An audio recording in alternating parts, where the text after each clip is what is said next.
Up next, I would like to welcome Mr. Josh Skinner from Sensor Tower, who's going to be giving a State of Gaming session here in PGC Barcelona, so please do stick around for that. So welcome, Josh. Thanks, Charlie. Hey, everyone. Pleasure to be here in Barcelona, and great to see PGC in Barcelona. I think we can agree. Maybe it's been a long time coming, so excited to be here, and to take you guys through today the state of kind of gaming from a SenseTower data perspective, starting to understand some mobile trends that we've seen from past years into half one of 2025, and then we'll also jump into a bit of PC and console data as well, understanding some of the recent Transmedia successes that we've seen. So for those that aren't aware, SenseTower is a mobile data provider historically. However, we now have a PC console data set, and we're able to understand the success or downfalls of your competitors. So let's jump into it and start to understand what's been happening in the last 12 months or so. Starting back in 2024, and we'll progress forward, it's important to understand where we were previously and where we are now. In 2024, we actually saw year-on-year growth down for downloads, okay, with 6.6% down. However, we saw the growth in revenue. We saw in-app purchases increasing 3.8. In terms of actual time spent on mobile, it's important to understand that although we saw downloads down, we actually saw total hours spent on mobile increasing significantly year on year. And this is across both Apple and Android. And this links easily well into sessions, but also on the ends where we see game ad impressions captured. 160,000 ad impressions were captured every single second in 2024 in the gaming space, which is quite crazy to see, and we're actually seeing this grow. But let's jump into 2025, and let's get a little bit more relevant. So we're going to hop into downloads and revenue worldwide for 2025 so far. How have we been looking so far? Interestingly, downloads are down over the same period of 2024. However, it's not really all doom and gloom. Although downloads are down, in-app purchases are up just a slight amount over the same period, so we're starting to see some positive growth in the market from a revenue and consumer spend perspective worldwide.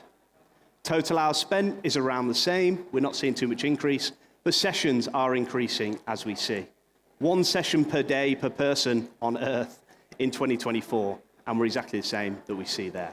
So we are starting to see that growth worldwide from an in-app purchase and revenue perspective, even though we are starting to see, obviously, some developers and publishers switch out of typical revenue and looking direct-to-consumer models. For Q1 2025, we did see growth in the overall app space, okay? However, this came from non-games. We can see that Q1 2025 over the last 12 months is actually the strongest quarter that we've seen in the whole app ecosystem in terms of downloads, and we've seen that positive momentum. This really was driven through increases in both stores. Okay, we saw a 3.9% increase on the Apple App Store, and we saw a 2.4% increase in Google Play. However, if you look on the right in the darker modules, we can see that actually gaming in terms of downloads was actually down, and this links into some of the 2024 stuff we see. But if we flip the script away from downloads and look into consumer spend growth, again, Q1 2025 is the largest spend that we've seen in the last 12 months, and versus Q1 2024, it's actually up 11.1%. So again, with the direct-to-consumer potential methods coming in for developers and publishers, we haven't really seen that impact on Apple and Google Play yet, but I'm sure as the quarters play out, it may be something that we start to see. And on a positive light, where we see the most growth is from the iOS side. a staggering 13.5% overall growth in the app market that we see. And we see the growth both in gaming, but actually on Android, we see a decline in gaming revenue. Okay, so most of the revenue, in fact, all of the revenue growth that we see from a gaming perspective is coming from iOS. Let's take it to more of a worldwide split and start to understand different geos to consider. Mobile games, as we saw in the previous slides, in terms of year on year, did decline in Europe, just a small 1% for Q1 2025.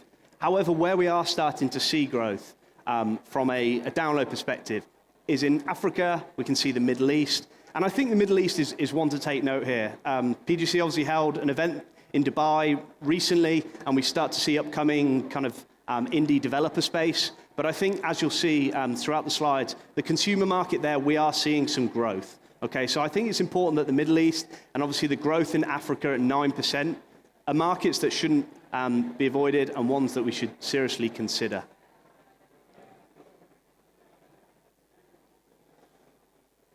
In terms of downloads by product model, this is taken from Sensor Tower's gaming taxonomy, and we break out product models into hyper-casual, casual, hybrid casual, and mid-core, and so on.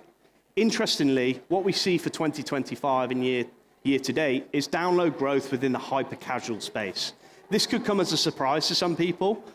We see casual down 16% and hybrid casual down 5% for Q1 so far. But interestingly, hyper-casual seems to be coming back from a download perspective. And that's one interesting takeaway that we have seen.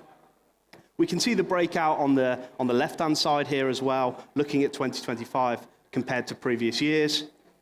And again, where hyper-casual is starting to almost claw back into some of its market share in terms of downloads worldwide.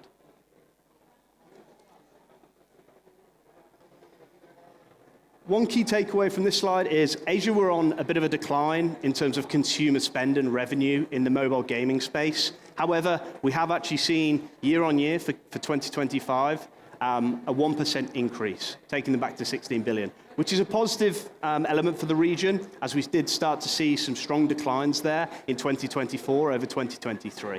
So it's important to take note there. Looking into North America from the gaming space as well, we have seen decline there from a revenue perspective, but Europe is also pulling through strong, again, with the Middle East. I know there's a big disparity from 5 billion to 500 million, but I think it also echoes the point that the Middle East isn't a region to be ignored, we believe, from a revenue perspective and the opportunities that are arising within that space. Breaking out onto a genre level, looking at Q1 2025 so far, one of the key takeaways here is the growth of strategy. Yes, action at 53% year-on-year growth, that's down to a couple of apps that have been released. But if we're taking into account strategy, it's the first time it's overtaken RPG on a quarter-by-quarter consumer spend base. Okay, so that script has really switched around there, and we expect this growth in strategy to increase or stay at least level from within there. One key takeaway, and you'll see this within the European market, is looking at casino games. We are seeing a bit of a decline in consumer spend. This could potentially be linked to out-of-store payment methods that we're starting to see, particularly within casino games. So this could account for some of the decreases within there. Excuse me. Let's break it into Europe and get a bit more relevant to the region that we're in. Puzzle, always strong, but again, 17% growth year on year for Q1 2024 versus 2025. Strategy, always strong, and we still see that decline in casino. It was stronger in a worldwide view, but on a European view, we see that 3% decrease, which is an interesting takeaway. And interestingly, we're seeing RPGs decrease in Europe in terms of that consumer spend. Overall, this picture is very different to what it looked like in Q1 2024 and even Q4 2024. So some of the key takeaways that we're starting to see are becoming more and more interesting as the market evolves.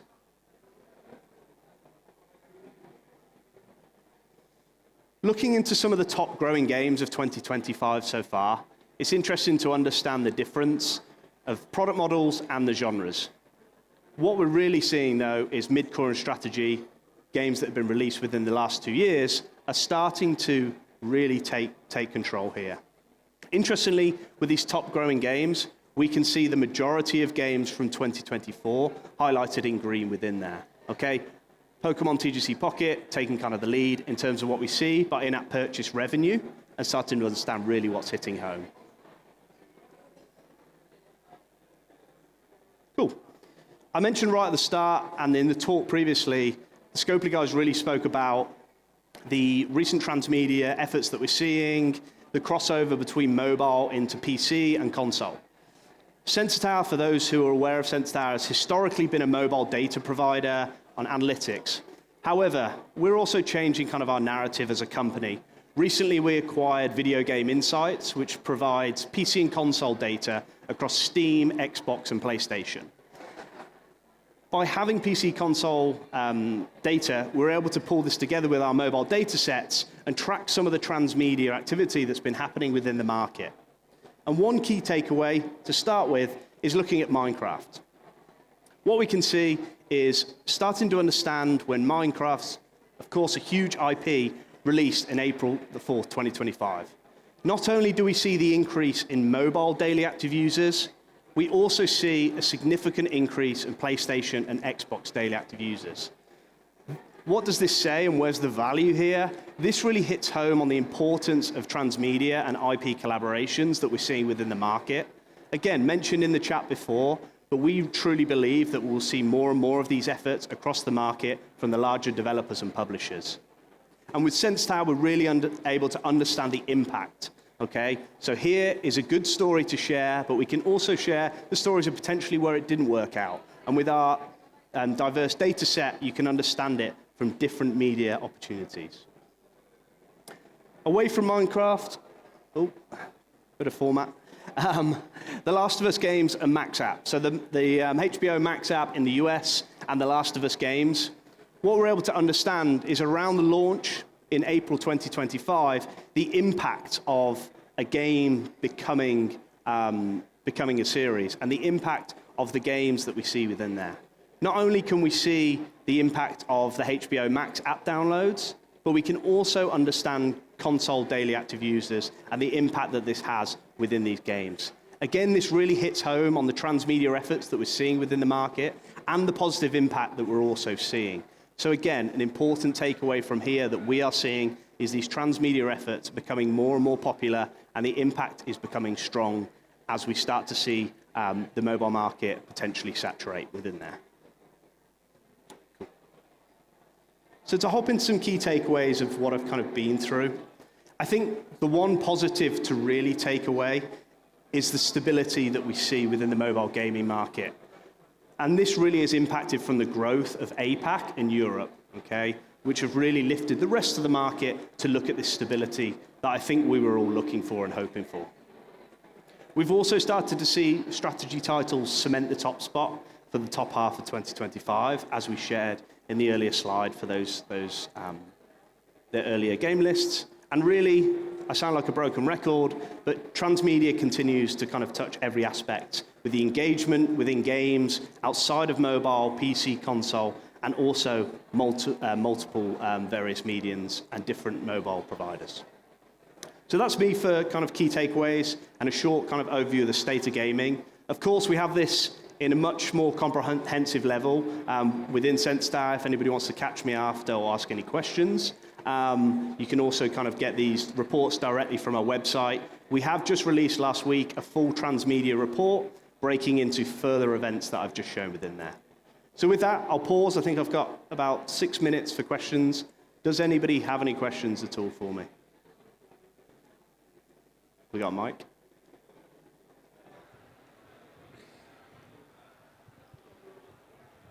Thank you very much for the presentation. Sure.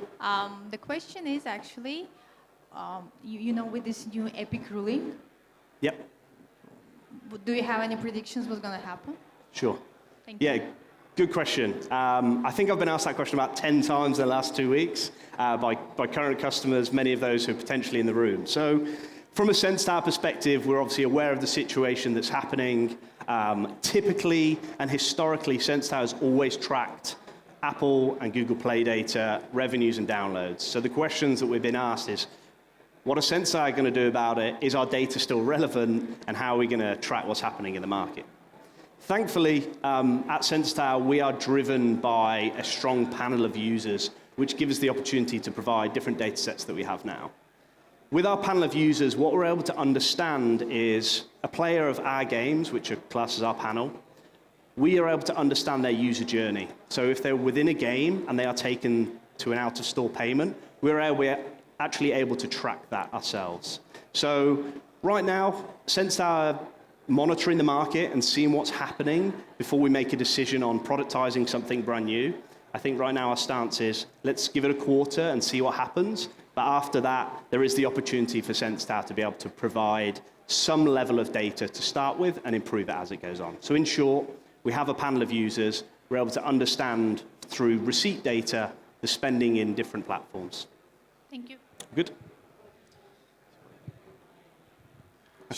That was slightly taking my thunder a little bit, but so I won't ask you the same question. Sure. What is your expectation, though? I mean, you kind of said you're not yet seeing it, but we're already seeing like companies like Scopely are talking, not publicly everywhere, but maybe 40% of revenues coming via web stores or direct to consumer.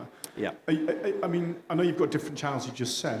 What impact would you expect on the overall numbers? Because obviously it's more money to developers, but do you think it's going to be more money invested overall because of different techniques, or? Yeah, really good question. I think what's interesting is we're seeing statements come from big developers, but we're also seeing revenue growth on stores, right? So I think for a mobile market as a whole, it's a really positive kind of outcome because we're seeing growth from revenue on our general stores. We're also hearing of revenue growth outside of these stores. So I think as a kind of a market overview, I think things are really moving in a positive direction. And overall, as a business, that's something that we're tracking. I think, again, to reiterate, we're seeing growth on our standard markets, and with the kind of D2C opportunities, I think it's, we're only in a good place that we see within there. So hopefully by PGC Helsinki, for those that are attending, we'll have some data around that and something we can share. Yeah. Does anyone else have any questions? Oh, Craig. Had to be Craig, didn't it? God.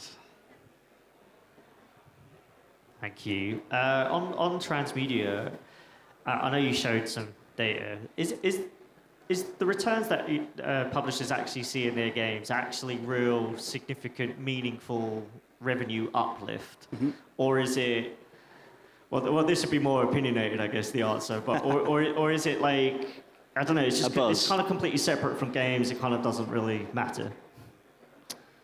Yeah, I think what we're seeing is like the hype, say when a TV series is released in Transmedia, right, or Minecraft. We showed Minecraft there, right? We saw the hype, we saw the buzz, we saw the release.